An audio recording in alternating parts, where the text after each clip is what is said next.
January, competitive. Sila yung mas gugustuhin nilang sila na lang ang gumawa kesa asa pa sa iba. Gusto nilang perfect ang lahat. Ginagawa nila ang best nila para mag-succeed. May mga pagkakataon na nawawala sila sa mood dahil sa stress at pagod. Madali naman silang pangitiin at pasayahin. Simple lang sila, hindi maarte, at madaling mahalin. February, hopeless romantic. Naniniwala sila na balang araw may makikilala silang taong magmamahal sa kanila ng tunay. Lagi silang bigo sa pag-ibig, pero hindi yun naging rason para tumigil sila sa pagmamahal.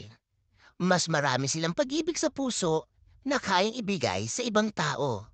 Mapalablay man, pamilya, kaibigan o sa trabaho. March, realistic. Di basta-basta napupol sa mga sinasabi ng ibang tao. Kayang manindigan sa sariling paniniwala. Alam niya kung niloloko lang siya ng mga taong nasa paligid niya. Hindi siya kumikibo pero deep inside, tinatawanan niya lang yung mga taong yun. Konti lang ang pinagkakatiwalaan niya, pero mabuting kaibigan at maaasahan. Matapang, hindi takot mawalan. April, generous, hindi selfish, hindi siya maramot sa pagmamahal sa ibang tao. More of giver than a receiver. Masaya na siyang nakakatulong sa iba.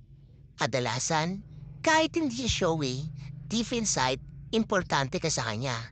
May mga pagkakataon na take for granted siya. Hindi na mahalaga yun.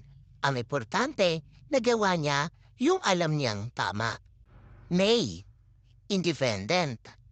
Kaya niya ang sarili niya. Madaling makihalubilo sa tao.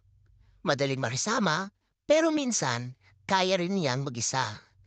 Pang long term ang gusto niyang relasyon sa love life, friendship at career. May mga challenges man, kinakaya niya.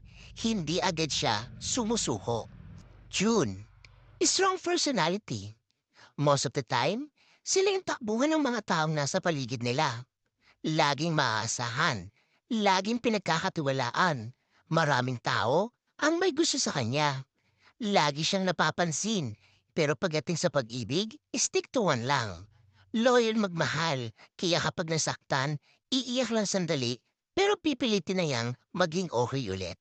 July, sentimental. Sila yung mapagpahalaga sa mga memories niya. Kasama ang mga taong naging bahagi sa buhay niya. Laging nasasaktan, pero kinakaya. Fragile sa mga bagay na makakapagpalungkot sa kanila. Sila yung madalas na hindi napapansin, pero sila yung pinakawagas kung magmahal. Mababaw ang luha, pero madali rin naman patawanin. August, adventurous. Risk-taker. Lahat susubukan. Lahat gagawin. Matapang, para mo lang kinakatakutan. Mag-fail man, sarili niya ang bubuhat sa kanya. Minsan, magulong kausap dahil napakaraming ideas sa utak.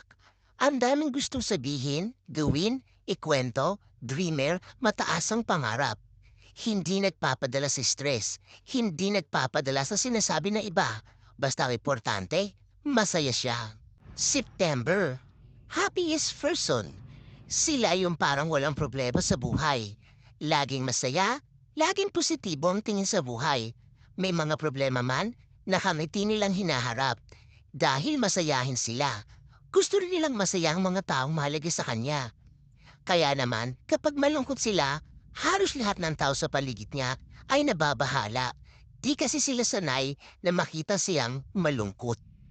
October, emotional. Sila yung mga taong madaling mapol, madaling mapasaya, madaling mapaibig, pero madali ring masaktan. Kadalasan, puso ang inuuna kaysa utak, kaya naman lagi siyang nasasaktan. Nagagamit, naiiwan sa ere. Sila yung sabik mahalin at pahalagahan. Pero sa masira mong tiwala nila, kaya kanilang bitawan. Mabuting kaibigan, masamang kaaway. November, survivor. Sila yung mga taong parang maraming pinagdaraan sa buhay. Pero after those challenges, nakakaya nila. Nakakabangon sila, hindi sila pumapayag na maging talunan. May mga making choices man sila noon. Natututo naman sila ngayon. Lahat ng pagsubok, kinakaya. Napapagod pero hindi sumusuko. Nagpapahinga pero hindi humihinto. December. Happy-go-lucky. Sila yung mga gulang, basta makakapagpasaya sa kanila. Madalas, sarili yung inuuna kasi takot silang masaktan. Focus sila sa sarili lang happiness. Kapag nagmahal naman, hindi nila binubuhos lahat. Kumbaga, kailangan rin nilang protektahan ang sarili nila. Natuto na kasi sila sa mga nakaraan nila, kaya nagiging maingat na.